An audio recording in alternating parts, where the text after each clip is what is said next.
Okay, so we're going to talk about a soldier from World War II. But listen, this wasn't just any soldier. We're talking about a guy who charged into battle with, get this, a sword, a longbow, and a set of bagpipes. Yeah, you heard me right. So, let me just ask you something that's going to sound, well, completely insane. Picture a modern battlefield, right? Machine guns, tanks, the whole deal. Could you really fight in that war with a broadsword and a longbow? I mean, come on. The answer's gotta be no way, right? Well, guess what?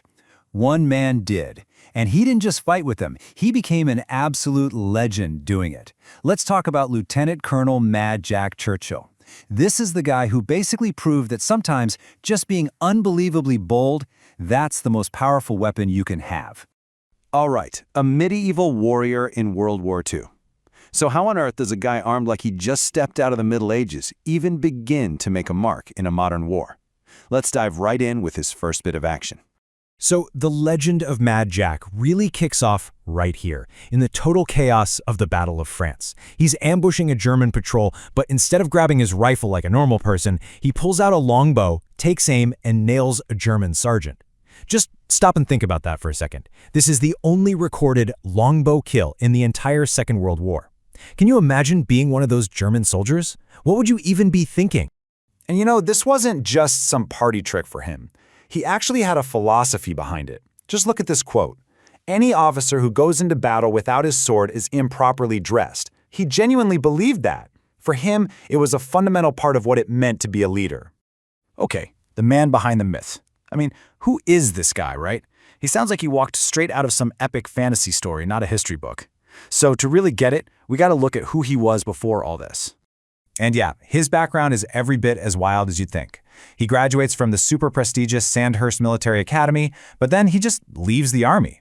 Goes on to be a newspaper editor, even an actor in a few films. And you're not going to believe this, right before the war kicks off, he's representing Great Britain in the World Archery Championships. So these weren't just quirky hobbies, These were skills he was about to put to very, very different use. So yeah, you can see his journey pretty clearly here. Born in 1906, graduates from Sandhurst in 26, tries out civilian life for a bit, and then bam, 1939, war breaks out. And he's one of the first to re-enlist. He was ready to go. All right, madness on the battlefield. So this guy is obviously different. After the whole Dunkirk evacuation, he volunteers for the brand new Commandos, which, let's be honest, was a perfect fit for him. And this is where the legend really, truly takes off. Okay, picture this. It's December 1941. The British commandos are about to hit a German-held island in Norway called WWII. The mission's codename, Operation Archery. How perfect is that? And this is going to be Mad Jack's signature moment. I mean, you could not write this stuff. As their boat is speeding towards the beach, taking heavy German fire, what's Jack doing? He's standing at the front playing March of the Cameron Men on his bagpipes. The ramp drops, he leaps off, the very first man on the beach, waving his sword and just charges. Imagine seeing that coming at you. The sheer psychological shock. That was the real weapon here. Okay, let's jump ahead a couple of years. We're in Salerno, Italy, 1943. Now this mission is different. It's not a crazy loud charge. It's a stealth mission. Jack and his small team have to sneak in under the cover of darkness and take out a German observation post that's been calling in devastating artillery strikes on the Allied beaches.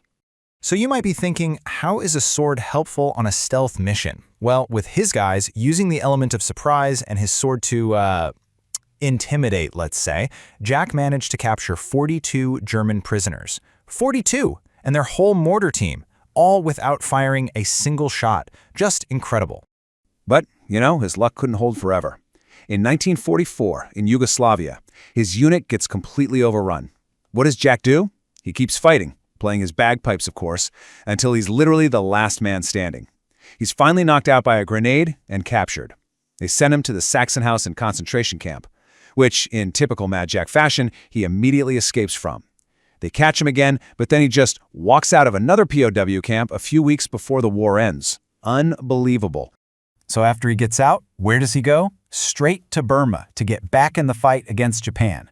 But he gets there right as the war ends, and he is genuinely furious. This quote from him says it all.